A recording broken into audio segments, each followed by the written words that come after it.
So 12 drivers lining up for this, and here is how it all breaks down. They had a qualifying session earlier on today which determined the grid for this race. As I said, this race is going to determine the grid for the grand final. Jose Serrano in the Aston Martin DB3 on pole position, with Kylian Drumont in the Porsche alongside. Samuel Moreno, the newcomer, third on the grid for the Spaniard, with Takuma Miyazono nipping at his heels. Next up, you've got Ryota Kokkonen returning after a sabbatical. He lines up P5 with Lucas Benelli in the Mercedes 300 SL, the Gullwing in P6. Hometown favourite Valerio Gallo, to the roar of the crowd here, has got Pol Euro for company in the Alfa Romeo alongside him. Then it's Kai de Bruin in the Jaguar D-Type in 9th position, with Samuel Cardinal completing the top 10. Guy Barbara lines up P11 for the Australian nationality, and then Adriano Carrazza completes the grid in P12. Did I see that Gallo had his luggage with him there in the back of the car there, just to make sure he had something to eat when he got around? Interesting. Yeah, this is going to be exciting to see how it all breaks down. So it's a 10-lapper here. It's a rolling start for the drivers as well, which should spread the field out relatively evenly down towards that first corner, which will be quite handy because I imagine it's going to be a big difference in stopping distance compared to the Red Bull X 2019s, of which they qualified. Yeah, there's a lot of different weights and powers here. Some cars absolutely rapid in a straight line, some very light as well. So we're going to see a real mix down towards T1, and I have no idea which way this is going to go. That's why Nations Cup is so much fun. Absolutely. Well, there is Kylian Drumont as he just takes a breath, as well as Valerio Gallo, the hometown hero, with so much pressure on his shoulders, lining up P7 on the grid here. An opportunity for him to move forward and secure a good grid slot ahead of the grand final in the Nations Cup. But who wins this one then, as we get ready to go racing? The sprint race here at the Sardinia road course is underway, with Serrano leading the field across the line, followed by Kylian Drumont, who slipstreams his way into the lead already as we come in towards the first corner. Keep an eye out for Moreno as well, who's looking to his outside. Miyazono there on the inside in 4th position as well. So it's Drumont that leads, Serrano into 2nd, Moreno into 3rd, Miyazono and Kokkonen trying to squabble for places, as well as Pol Euro making some ground. He's up 2 from 8th on the grid into P6 at the exit of turn 2. Here comes Moreno up the inside, maybe of Serrano, going into the middle part of a circuit now, side by side, the Ferrari and the DB3 just about keeping them out the door of each other. I'm just hoping they don't hit each other here. I mean, I know, of course, these cars are virtual, but there's something in me which says, man, there's a lot of money on this grid right now. As you watch Moreno just about stay ahead of Serrano. Drumont, though, in that 550 Spider, a lot of pace in that thing. Very quick in the straight line, very light, and maybe that was the car of choice around here. Yeah, the drivers who qualified higher up the order got first pick, basically, at the cars for this one. So, if you, for example, if you were Jose Serrano, you got first pick and second for Kylian Drumont, etc. So that's the way that he's gone with it. Drumont it is that still leads by 0.3 of a second. Battle for P2, though, very much underway, because you've got Moreno side by side here with his compatriot Jose Serrano. Miyazono's keeping a watching brief. Drumont's deep, though, into the left-hander. That's opened the door for Moreno to walk through it and take the front of the race over from the Frenchman. A little bit of contact there between the two of them, but that's just racing around here. Of course, these cars move around quite a lot in the braking zone, so it's quite hard really to predict where they're going to be at each particular point. But what a sight that is! All different manners of shapes and sizes working their way through the S's. Now to one of the heavy braking zones here. And these cars really lazy on the brake pad. We've got to give it a lot of time. You see Moreno going a bit wide, Drumont going a bit wide, Serrano was up the inside there in the Aston Martin. And we get a great view alongside on board the 356 with Takuma Miyazono, of course, someone who's won this Nations Cup outright before. He's been pretty much every position on the podium as well, so knows how to win a race here. In the background's Gallo there, making a mistake, touching the wall there in the Mercedes and just slowing himself down the straight. You see, even these little kinks are quite considerable corners for these cars. And look at what it's done to him. It's left him right under pressure from the likes of Ryota Kokkonen and the prevailing field as well. They're about 1 million wide down this start-finish rate. Gallo's got the inside line, but he's going to drop 3, maybe even 4 places here as he's down to P10. He was 7th before he made that mistake across the line. So it's all changing at the sharp end of the race as well, because Takuma Miyazono it is that now leads from Samuel Moreno. How did that happen? I think we're too busy watching Gallo there having his incident, and Miyazono took advantage off camera, and up he goes there in that very pretty little Porsche. So up to first place goes Miozono from Moreno from Jura. Where's Serrano? Serrano is down in 9th position, so something must happen at Jose Serrano. Yeah, you'd imagine there must have been a bit of contact which has sent the Spaniard tumbling down the order, which is not great at all. Let's wait and see what happens. Yeah, Drummond and Serrano under investigation for a collision, so you wonder whether one of them is outbreaking themselves and nerfed into the side of the other. We'll wait and see what happens. I'm sure we'll get a replay, especially if any penalties are awarded. Either way, at the sharp end, it's Miozono now from Moreno and Paul Jura, who's elevated himself up 5 places. So what happened here between Drummond then and Serrano? So they split Moreno down into turn 1. Drummond on the inside, Serrano there as well, and they just there was a bit of contact on the exit of the corner.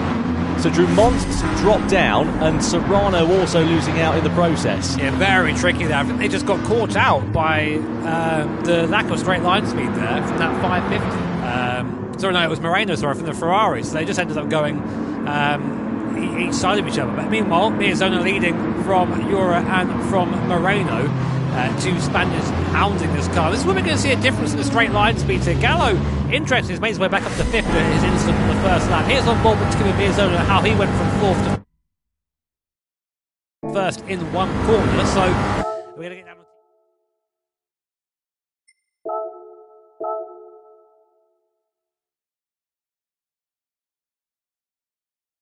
Series in 2026 here in Milan, in front of quite possibly the loudest crowd we have ever had, and this is an opportunity for manufacturers and for drivers to get their names on the scoreboard for the first time this season. Let's have a look and remind you how the grid is going to line up here at the Nordschleife. So it's Jose Serrano, reigning champions Porsche, on pole position. Maximilian Kroll for Ferrari lines up on the front row. Nissan and Mikołaj Sejak lining up at the head of the second row, with Mercedes and Jack Bolding making his debut in P4. Then it's BMW Samuel Moreno in P5, with Lexus and Antonio Santos 6th on the grid. Next up is Mazda and Paul Jura. They struggled, didn't make it through into the top 6 shootouts, with Hafidi and Volkswagen alongside. Then it's Audi, Kylian Drummond, new manufacturer for the Frenchman. Toyota have got Benjamin Hengse behind the wheel for this season. Subaru's Callum Moxon lines up P11, and 12th and last on the grid is Miroslav Kravchenko for Lamborghini. Now, we know, of course, tyre strategy is something to mention in this one. The top 4 going for the medium tyres. Nobody opting for softs at the start of this one. Yeah, it doesn't seem that people feel the need to use them at this point. We know it's a short-lived tyre, that Dunlop soft tyre, so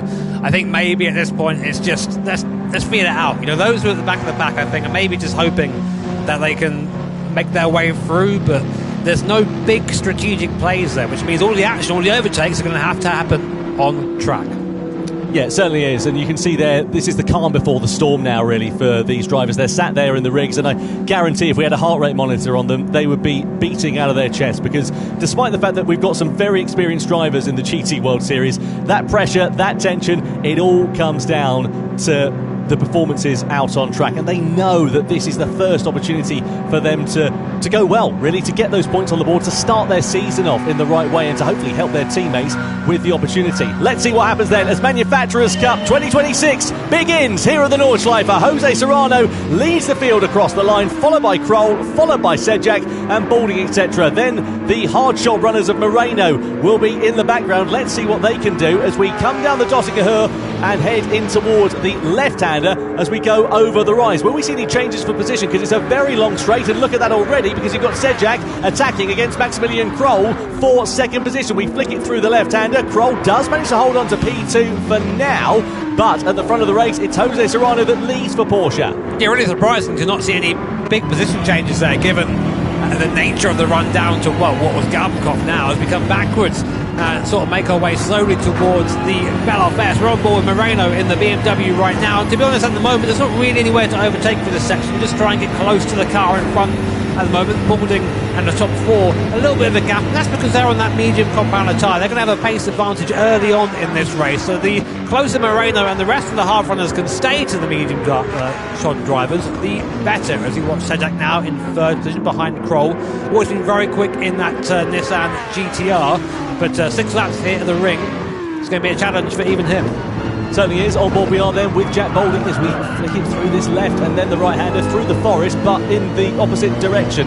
on board we are now here with the British driver, and as we said, qualifying is one thing. Doing it under racing circumstances, though, is completely different. You can see we're now rising up the hill as opposed to at this particular point when we would be dropping down it. Just a point to mention, by the way, whilst we're on the opening lap of action, we are experiencing a technical issue with the PlayStation account of GT7. It means the viewer campaign isn't working at the moment, but it's a work in progress. You can still watch it, claim the gift, even after the stream has ended. You've got a couple of weeks, so don't panic if you can't watch it from your PlayStation 5 at the moment. We will get that sorted, and you will be rewarded as a result of it. But Jack Balding there, still in 4th place, still pretty static at the front of this race on this opening lap. Yeah, I mean, we're coming up now to what will be probably one of the overtaken zones. It'll be the run down towards Bergwerk after the carousel here. Let's see if these guys can get through here better than I did. They can, what a surprise.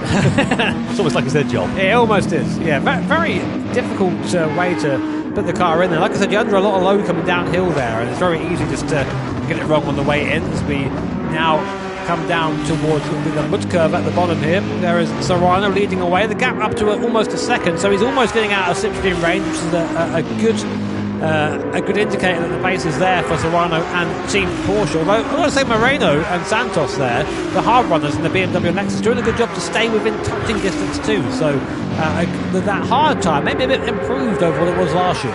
I suppose that's the name of the game, isn't it, really, when you're on that hard tyre at the moment, is damage limitation, really. If you can stick with the medium truck runners as best as you can. I mean, 6 laps doesn't sound like a long time. Here on the Nordschleife, as we said, about 45-minute race duration, all being well for the drivers. So those who are on the hard tyres, all from 5th place downwards, they've just got to make sure they keep in touching distance of the cars in front, and they will be in a good position come the end of it, because, of course, they'll have quicker tyre compounds to run, in theory. So looking at Sedjak then, sitting in the wheel tracks here of Maximilian Krol, and Sedjak, as I said, finished on the podium in Berlin last year, the Polish driver. Let's see what he can do here for Nissan. They are the 2023 Manufacturers' Cup champions. Ferrari, they've never won a Manufacturers' Cup title. Last time they were on the podium was back in Prague in 2024. Yeah, Sedjak getting very close there in the GTR, but this is where you have one of the challenges of driving around the ring here. Is just where do you, when you do pass, you have to really, really throw it in. So here's Paul Ura. Bad qualifying, couldn't put him down in P7 for Team Mazda. What happened to him? Oh, just wide there onto the grass. I'd love to hear what corner that is, but I've got no idea from this perspective. And down to P9. So it goes to bad to worse. Actually now in P10 is Paul Ura. So really having a bad start to this race here this season in the Manufacturers' Cup for Team Mazda. Meanwhile, we go back on board with Sedjak, and both him and Krol, I think, have closed up a little bit onto the back of Serrano now. So Serrano maybe not as quick as we first thought there, or maybe these guys keep a little bit extra in the tank, but Sedjak now really starting to push Krol along. I think he's starting to get a little bit impatient, Tom. Yeah, exactly. We're coming in towards the first initial Nürburgring circuit, the second half as we look at it. Let's have a look at Jack Balding, Maximilian Krol, and also Nikolai Sedjak at the start of this race. And this is coming down to the Dottinger Hood. You can see side by side there between the Ferrari and the Nissan. Sedjak looking for that move on the outside, but Krol just about managing to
who just took his first win, and as such he lines up on pole position here for this race in the Red Bull X2019. It's Samuel Moreno who will head the field here at Monza at the Temple of Speed. 27 laps of action ready to come. Here is Moreno, the 18-year-old, on pole position with Pol Ura. Sort of an experienced driver now in second position on the grid. Takuma Miyazono heads row 2, and he has got Valerio Gallo, the hometown favourite, to the roar of the crowd here in Italy for company. Then it's Kai de Bruyne next up on row 3 with Jose Serrano, the reigning champion, alongside. Ryota Hokuban, returning after a year out from competition, is at P7, and he's got Guy Barbara, who did a great recovery job to get into P8 at the end of that sprint race. Lucas Bonelli is next up in P9. Completing the top 10 is Kylian Drumont, who's got a heck of a fight back to do after a dismal time in the sprint race. Then it's Sam Cardinal in P11 with Adriano Carrazza completing the 12-driver strong field. Soft, medium and hard tyres available for the drivers, and as you can see, the majority of the top 10 starting on the mediums. Yeah, I mean, it's not a strategy we've not seen before. It's just those who are at the front want to go fast, and those at the back want to get rid of that hard tyre straight away. I mean, if you're looking at Moreno and Ura and Miyazono, I think they need to really focus on trying to work together a little bit at the start of this race, because the worst thing you can do when using that medium compound tyre is squabble. You lose time. You have to think of the race as a whole, which is very tricky when you're racing side by side with very competitive people. So then, how does this one go down? There are your drivers on the stage. There's the audience in the background. Over 1,000 people here in Milan. And we're waiting to find out who will be the master of Monza. Tension is in the air as they will come around the final corner, come across the timing line, and we will get ready to get racing underway here as the grand final at Monza for the Nations Cup is go. They lead them down over the timing line and head towards the first corner. So a rolling start then with Moreno, Ura and Miyazono. Will we see any Dander moves on the brakes? Moreno looks like he's got the lead covered off for now. Miyazono has a look on Ura.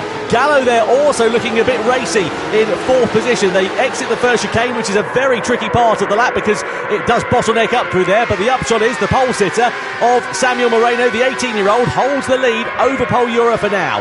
Yeah, nice, neat and tidy start up front. Meanwhile, at the back, Guy Barbara losing 2 places, 3 places now on that medium compound tyre. So a horrible start from him as we see Ura kick up some gravel on the outside of the first chicane there.